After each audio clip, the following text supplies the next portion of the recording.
Welcome to Sonoran Scale Studios. If you've got a Redcat Gen8 V2, then you're in luck. In today's video, we're going to show how you can use the existing receiver that came with your truck to pair it up to your new Flysky GT5 that you might have just added to your fleet to reduce how many transmitters you're dealing with and add a whole lot of awesome value-packed features in this easy to use, easy to operate transmitter. The FS GT5 is packed with a ton of awesome features, including the ability to control and store program settings for 20 different models. Now that doesn't mean that you have to buy 20 different receivers necessarily. The GT5 runs on a AF HDS protocol, which means it's capable of being bound to many different ready-to-run found receivers, including the one found in the Gen8. Now what I'm doing right here is assigning a 4-digit alphanumeric user programmable name to an available open channel. To bind it, we're going to power everything down. You're going to take your bind plug, which I'm sure that you've got a good handful of these laying around in a drawer somewhere. Otherwise, no, they do include 2 of them in the box. You're going to install this into channel number 4 on the ready-to-run Gen 8 receiver. Now you're going to supply power to the receiver. You're going to see that it is in bind mode with a rapidly flashing LED.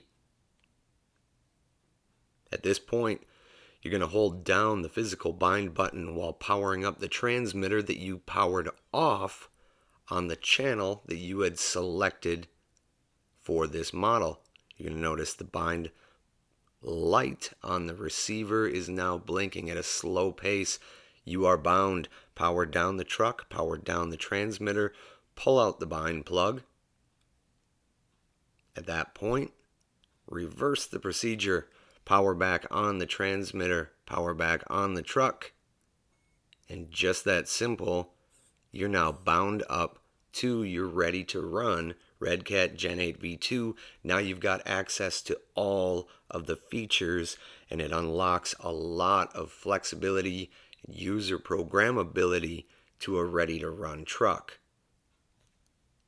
Let's go through just a quick overview of what we've got to look at on the screen here.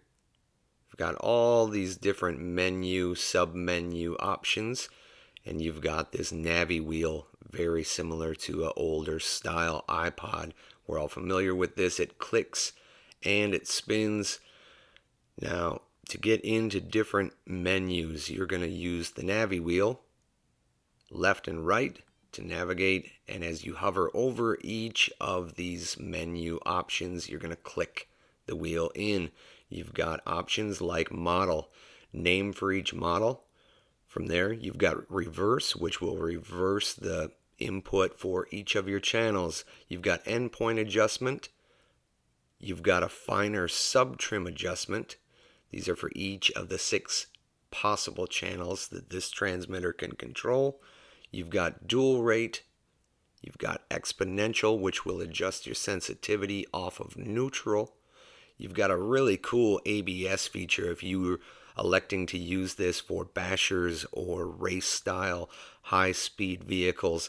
ABS could be useful, and it's got a lot of different options. You can go to the link below of the Flysky via the Redcat website and get all of the specifics on each of these kind of sub settings. But moving forward, you've got trim settings for each of your channels, but you've also, interestingly, got 2 rockers, physical hard rockers on the side of the transmitter. So on the fly, you can easily and quickly make steering and throttle trim adjustments. That's actually, I think, a really nice added feature to this, because sometimes you just need a quick little steering adjustment, and having to navigate through a complex menu is more than you might be able to or be willing to do at the time. You've got a bunch of different fail-safe options that you can set to your likings. Then you've got the crawl feature, which activates 1 of 4 different 4-wheel steer options. Very cool feature for 4-wheel steering crawler fans, makes it really usable for four-wheel steer trucks like the Axial Capra four-wheel steer, and for maybe even the cheap Danchi Ridge Rock. This would be a great addition. Now, probably its coolest feature, again, more than likely for your faster rigs, is the SVC, the Stability Vehicle Control. It runs off of a gyro that is found within the included receiver. And when properly calibrated, this thing can do wonders.